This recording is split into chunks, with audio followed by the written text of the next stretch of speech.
I'm Dan Galusha and welcome to another edition of Tips and Stuff. And today we're going to be talking about jerk shad or soft jerk baits or whatever you want to call them. I happen to use one that's natural forage baits. It's called an FT Shad and just absolutely love this thing. It's just fantastic. I got one right now. I'll show you what happened. Had a fish and you can see he really tore that sucker up. Tore it right in two, in fact. But what I want to talk to you about is the hooks that you use. You can Texas rig these. A lot of people do. But I like to use a thing with what they call a Copperhead. It's a Daiichi. And this one, and I also like this because it's the bleeding bait. It's a bleeding bait Daiichi Copperhead. And this one, and I'm going to take this off because I got to have a new one on anyway, and I'll show you what we do. The Copperhead is a screw attachment. As you can see right now, I'm unscrewing this bait. And here it is right there. I think you can see that little bitty old spring screw. That's what you put them on. But there's two different types that I use, and that's what we're going to talk about before I put one on here. Like I said, this is the straight Daiichi Copperhead that you just seen. And get my Rustrictor here. I really like this, by the way. Here's another tip, kind of. It's the one that they call terminal tackle.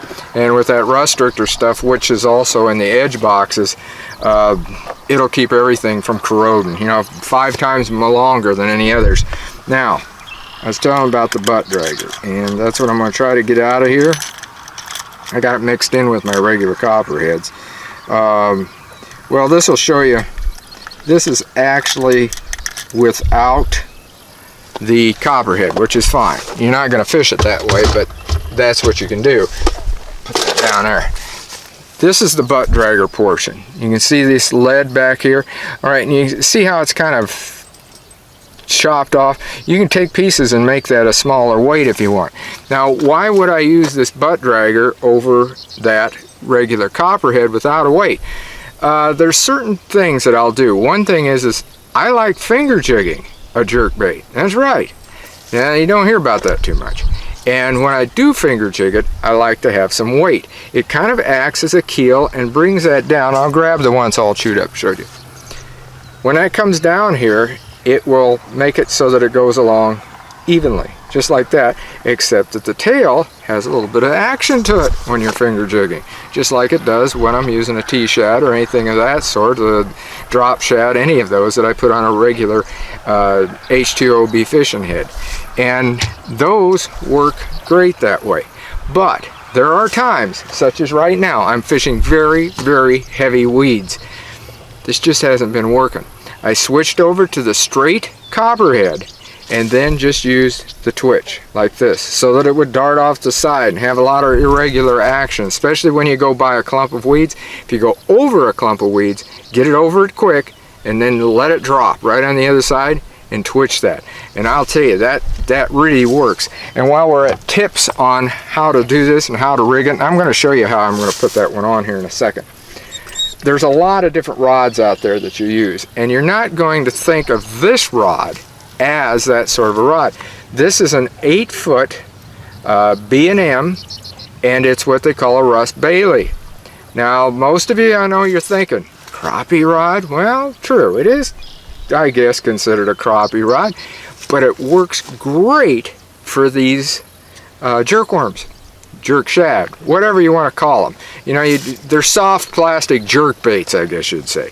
But I'm going to show you now how I rig this FT Shad.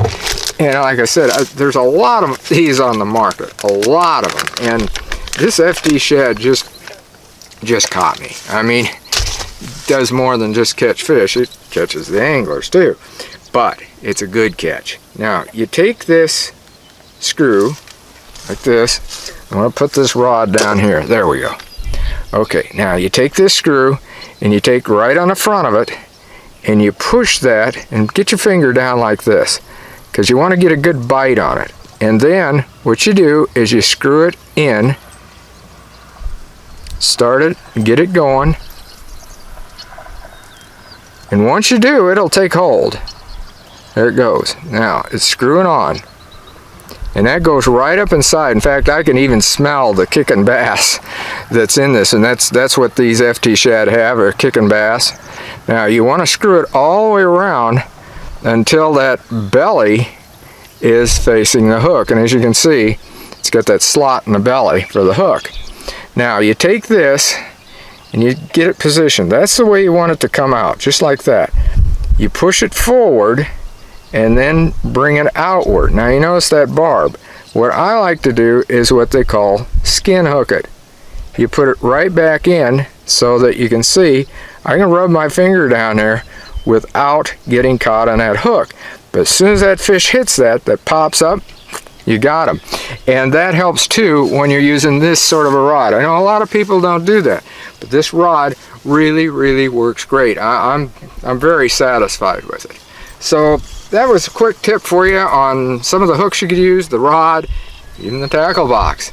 So until next time, get out on the water and enjoy a great day of fishing.